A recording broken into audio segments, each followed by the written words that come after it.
we always had a gift. And so, as I was preparing to be here with you all today, I wanted to also offer a gift, and I'm going to offer this song before I offer the sermon, okay?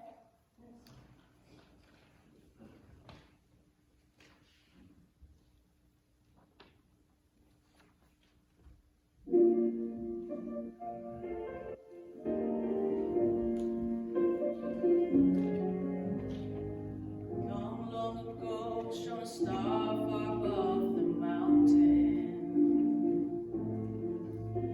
as three mighty kings wandered far across the desert sand. All that they had was their faith in that star to guide them, journeying through such a strange, unfamiliar land. And how would they find their destination? The three mighty kings didn't know which way to go, but they trusted that light, and revealed to them that night was the beauty that was Bethlehem below. And it was amazing, so amazing, witnessing a miracle come true. And it is amazing, so amazing, what a little faith can do, what a little faith can do.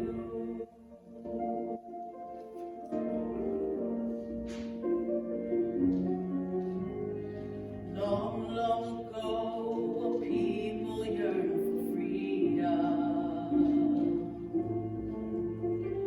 barred by a king from the only God they know. All that they had was their faith in that God for guidance, strong enough to see that king overthrow.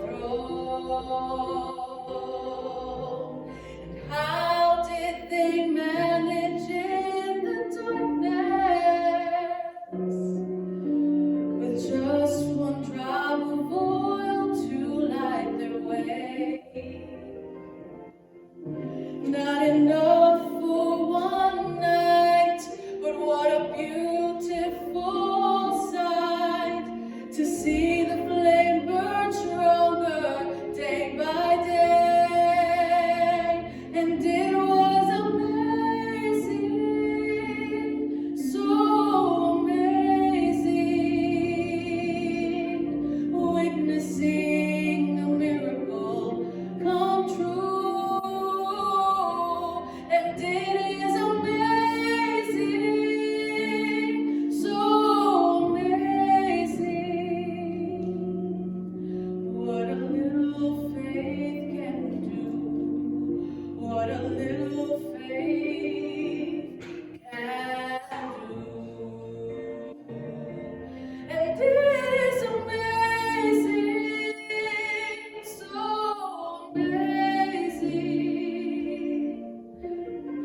friends, I've had to share this song with y'all because this has been my anthem since Advent.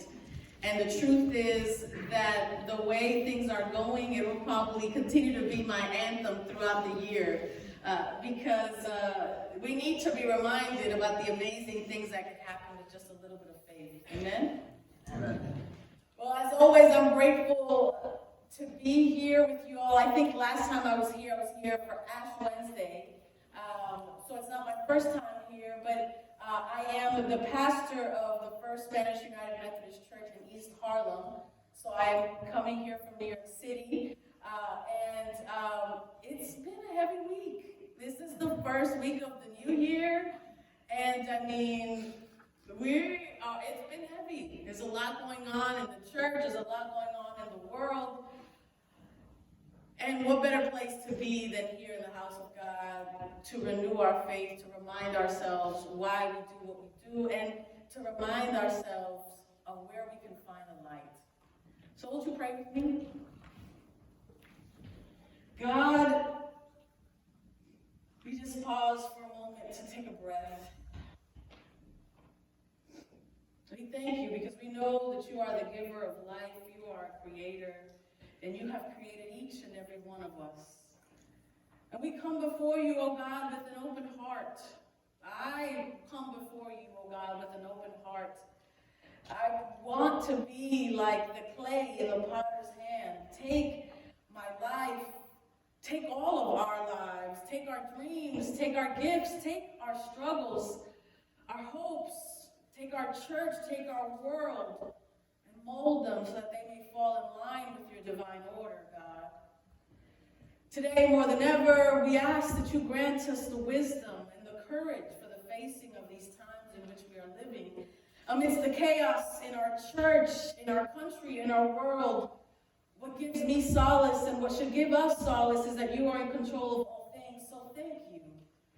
Because even when the evils of this world threaten to consume our joy, our peace, our hope, and our love, we choose to stand on your word that says, the Lord is my light and my salvation. Whom shall I fear? The Lord is the stronghold of my life. Of whom shall I be afraid? And so thank you, God, for your spirit that is already among us here in this place. May the words of my mouth, the meditation of all of our hearts be acceptable before you, O God, our refuge and our Redeemer. Amen. So, although it's actually tomorrow is the actual day of Three Kings, today, as a Sunday, we're celebrating Epiphany. In my household, and in many Puerto Rican households, growing up, Christmas did not end after December 25th. It did not end until after January 6th. The schools didn't start. People didn't go back to work. There was plenty of Christmas decorations and food to go around. And I remember growing up in Brooklyn, in downtown Brooklyn, excited for Three Kings. Excited for the visit of the Magi because, amazingly enough, they always made it out to Brooklyn too. We never put out milk and cookies for Santa Claus, but we always put out hay and water for the camels. Okay? Don't ask me where my parents found hay or grass in Brooklyn, but we did. And somehow they always made it. And I remember running down the steps to see the mess that the camels made, leaving hay everywhere, water everywhere, and of course, the gifts that the Magi would leave for me and my brother. Epiphany is a time where we remember. Christmas, the thing that I love about our liturgical calendars in the church is that they always become a time where we remember, we can take a step back and reflect and see where we are, where we want to go. And these stories in the scripture help us to do that work, right? And so Epiphany is the remembering of the birth of Jesus, but specifically the remembering of people who came from faraway lands. These magi, these people who were not Jewish, they did not necessarily believe in the traditions of the prophecies, right, that were said about Jesus. They were not necessarily considered to be included in the people that we read about in the Old Testament. And the powerfulness, right, and this power in that even people like them understood the significance of this birth. Even people who were outside kind of the circle, so to say, understood the significance of what was coming to earth, the significance that this was the birth of Emmanuel, right? God with us.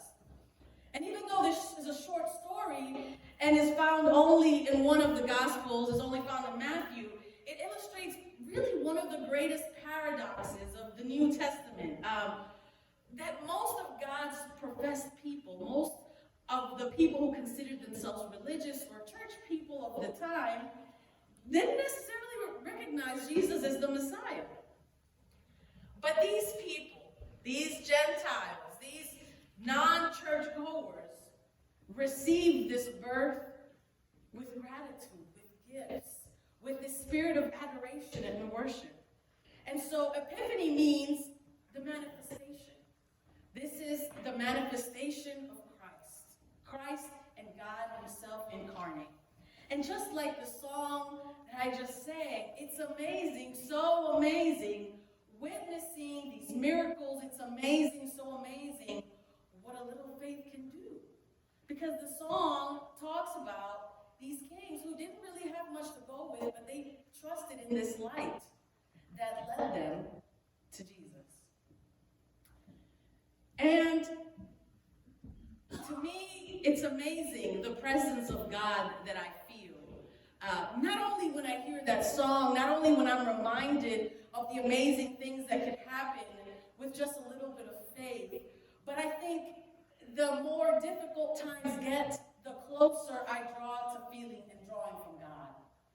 I'm glad that God has given himself to us, because there are days when I feel I only have a little bit of faith. And I know that the new year just started, but as I was sharing, it's already been long and a heavy first week. Already there are days when I feel like I just have enough to get up in the morning.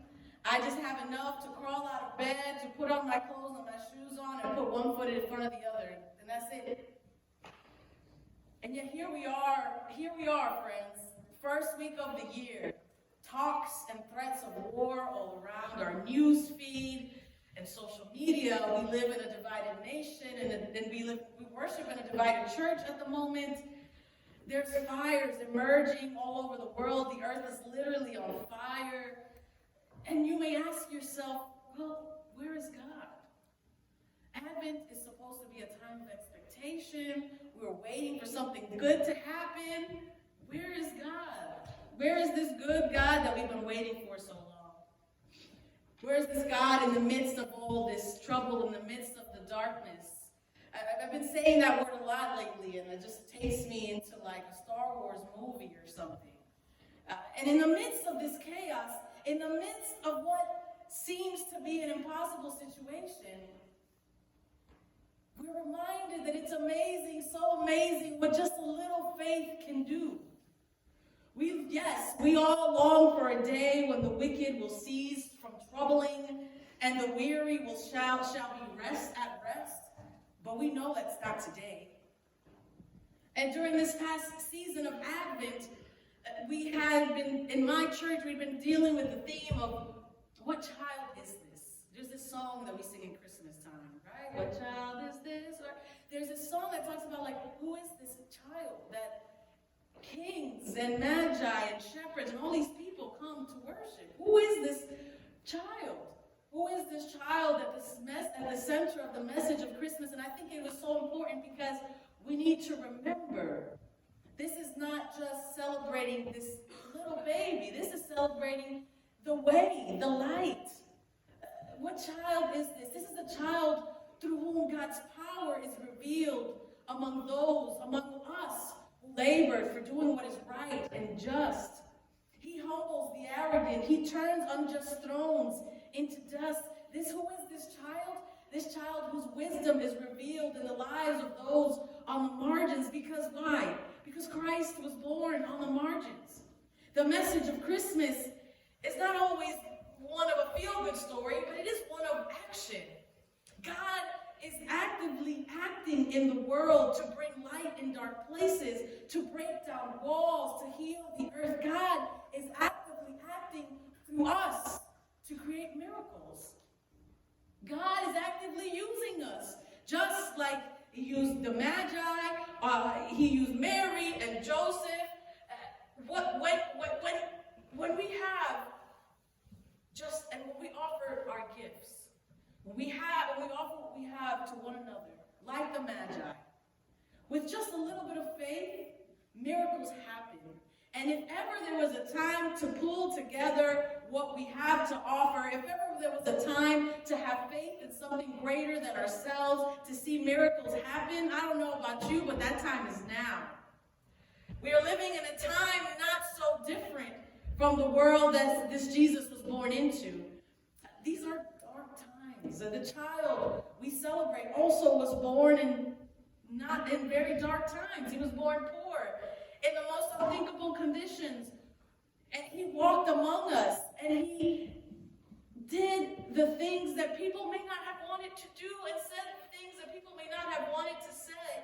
But he did so because for him, this was being the light in the world.